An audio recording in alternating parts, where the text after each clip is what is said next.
I'm Graydon, and this is Bin Buster, where I buy, watch, and review budget bin movies for you. Today's movie, we're talking about part 3 of the Ip Man saga, Ip Man 3. It's right there. I apologize for the way the box looks. It's my lighting plus the whiteness of the box. The box is literally white. I mean, I can show you easier on this. See? It's literally a white box. So, like all these reviews, I will give you a brief synopsis, give you the good, the bad, and then what I thought of the movie, and then my rating. Here we go. In 1959, Hong Kong, a whole 10 years later after the second movie, when a band of brutal gangsters led by a crooked property developer makes a play to take over a city, Master Ip is forced to take a stand. Well, now, for a whole 10 years, Master Ip's been a master of Wing Chun in Hong Kong. We saw that in movie number 2. This is awesome to see in this movie that he actually has a school going after all these years of trying to get it started. The good part about this movie is I love these title sequences where he's working on the wood stakes. How simple and simplistic those are. I enjoy that tremendously. The whole we see Bruce Lee in this film a little bit. Bruce Lee in this film, it's not necessarily Bruce Lee. They can't really use his likeness. They hint at it, not really doing much. He trains it by flicking a cigarette at him. You can kick the cigarette, you're fast, okay? Here's some water. Throws it up there. Try to kick it without getting wet. He kicks it, it all falls down to the ground. You're now no kung fu. It's like dodgeball, where if you could dodge a wrench, you could dodge a ball. That's how he's being trained? Really? Well, it's kind of cool to see him trying to get the cigarette as Ip's trying to light it up, trying to kick the flame off. The whole sequence is cool. Don't get me wrong. It's a cool sequence. It's just very dodgeball-y. We then see the bad guy, played by Mike Tyson, as this crooked property developer. Mike Tyson here, I can't believe I'm saying this in a movie that has Mike Tyson in it, that he actually is a majority of this good chunk of the movie. He wants to control the property with this in the city of Hong Kong. With everyone thriving in Hong Kong, there's more and more crime in the city because the more money equals more opportunity to steal, more crime being committed. And most of it's done by Mike Tyson's character and his goon squad. As one of Tyson's men is training with another one, Tyson tells him to put up his hands because he has those kick pads on. So he tells him to put up his hands. And so you just see Tyson start punching him. You see Tyson's brute power and force in here. You're like, wow, this guy could still go. That's going to come in play in a little bit later that I'm going to go through for you guys. The other good part about Tyson in here is his Chinese. This guy speaks Chinese, albeit it's a few words. However, can't tell you if it was actually written in the script that way or if Tyson goes, you know what? This character has been in this town for so many years. He should know Chinese. I don't know which way it goes, but it's good to see the guy do it because after all, his character does have a Chinese wife and a Chinese daughter. So it's kind of good to see him speak Chinese in here. The last good I have is that the fight in the dockyards. Ip goes to the dockyards where his son and a bunch of these other school kids were kidnapped and getting ready to be sold into slavery. Yes, this happens in countries overseas. A lot. I've been overseas. I could tell you that this happens in a lot of third world countries. Not necessarily mainly in China, but I'm talking more Africa, more of these third world type of nations that this stuff happens in. And it's a real thing. The fight in the dockyard on the skeleton of a ship is amazing. When I say skeleton, you pretty much have the spine of the boat on the bottom here, and then the rib cage that comes up on the bottom that makes the curved part of the boat. Watching them do that as well as they're fighting on the docks is awesome. It just makes you want to know that you're going in here, you're watching an action movie, you're watching a kung fu movie, and the action's just all up there, and it's amazing. Ip takes on an entire dockyard worth of fighters in here. And if you're betting against Ip Man, you would owe a lot of money. Because Ip takes them all on and wins. Why wouldn't he? The movie is actually named after him after all. It's Ip Man. So there's some bads in this movie. And these bads are like this. Ip's oldest son is in school. This is never mentioned. You only see the youngest son. You're like, what happened to the other one? did they rewrite him out of history or something? No, his other son is away in school. They don't tell you if he exists. He doesn't tell you this. I had to do my research in order to find this out, that his oldest son was in school. Yeah, the little kid in the first two is actually grown up in school in Foshan.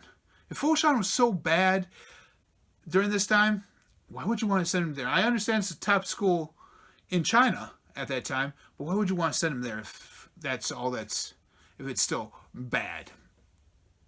The fight scenes, although believable, seem to have taken over the majority of this film. The story suffers so much in this film. Yeah, I was more invested in a couple side stories that were going on in here, other than Ip's true main story in here about him saving the school and saving the town again. However, it's nothing but a kung fu action movie. I mean, don't get me wrong, that's not bad, but for me and this review, I didn't like that. Nothing bad about helping others like Ip's doing with this school. But your wife is dying. You find out your wife is dying, your wife is sick, you're not going to drop everything you're doing and going over there? I'm sorry. I'm married. I would do that. My wife comes first. No matter what. But him going and taking up this thing of protecting these kids, protecting this school over his own wife. Like, seriously. Helping others is a good thing. Don't get me wrong. That is a good thing. But sometimes your spouse, your family comes first. He's even said this, that I need to find something in life that makes you happy. And that's his wife and his son. But yet, in this movie, doesn't treat him as such. And this was a different change in Ip Man than we saw in the first two, where he's the dedicated father, the devoted husband. His wife didn't mind him doing kung fu, but it didn't consume his life. Now it consumes his life. And she's dying, and it seems like throughout most of this movie, he doesn't care. Wow. And last but not least, Tyson. Yes, Tyson also makes it in here. Not because of how he acted, but because of his only fight scene in this movie with Ip. No one told Mike Tyson that in the previous movie, the boxer lost to Ip Man. But you see Tyson, he's punching in here. He does this roll of windows that he punches out. No blood on his hands. Okay. How does that not happen? But, I mean, Ip beat a boxer, so he pretty much uses that same type of technique he used there for Ip, and boom, boom, boom, boom, boom. Takes down Tyson's character. Tyson just lets him walk out, too. Because he's happy with his daughter and his wife right there. All right. Now let's get into the part of the movie, the part of this review where I talk about it. Like I said, I was more invested in the two side stories that were going on here than anything going on with Ip. One was this guy whose son also goes to the school with Ip's youngest. And he's a rimshaw puller. You know those big carts that you see people running with? Yeah, he's one of those. He also trained under the same master Ip trained under, but his Wing Chun style is more up in your face, more aggressive than Ip's is, which is more of a defensive stance. So these two guys become friends, and then all of a sudden this guy challenges Ip to this fight. Ip doesn't show up because of his wife, and then all of a sudden this other guy becomes the master, and then Ip and him fight. That fight scene is amazing. It's awesome. But I said the fight scenes are way too much in this movie. The other two movies, they were very much there, but it wasn't just this with just some filler thrown in. The other side story I was invested in was the side story of Ip's wife.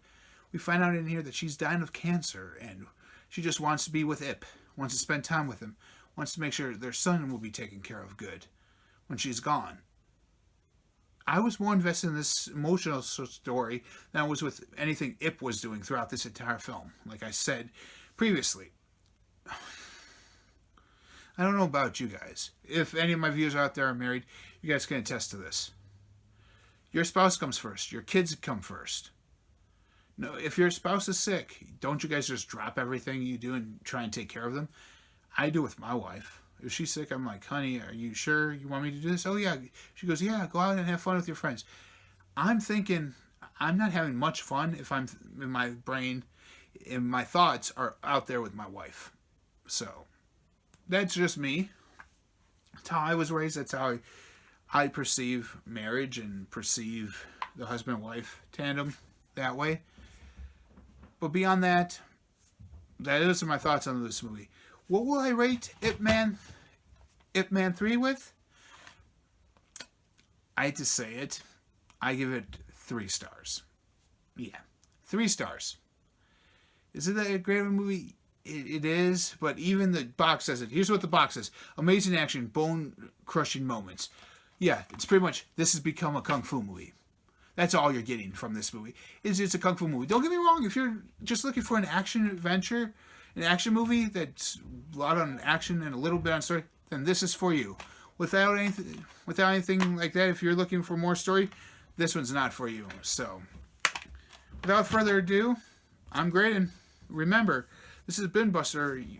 Remember, this is on YouTube every Wednesday, so you guys could go down below, hit that like button, hit the thumbs up button, hit that bell notification for a new video like this every Wednesday, and the occasional one I post on every other Friday. And you can also find my videos now on popculturewrestling.com. Yes, I have my own page on there now, because I'm part of the pop culture team of Pop Culture Wrestling. So without further ado, I want to say thank you for everyone for watching this. My views are getting garnered up. Thank you for all the new subscribers in this channel. Thank you. I can't do this without you. I just don't put out these videos just for me rambling on movies. I do, but knowing that you guys are watching them makes it even better for me. Until next time, I'm Graydon. This has been Buster. Have a movie night, and remember to dive right in.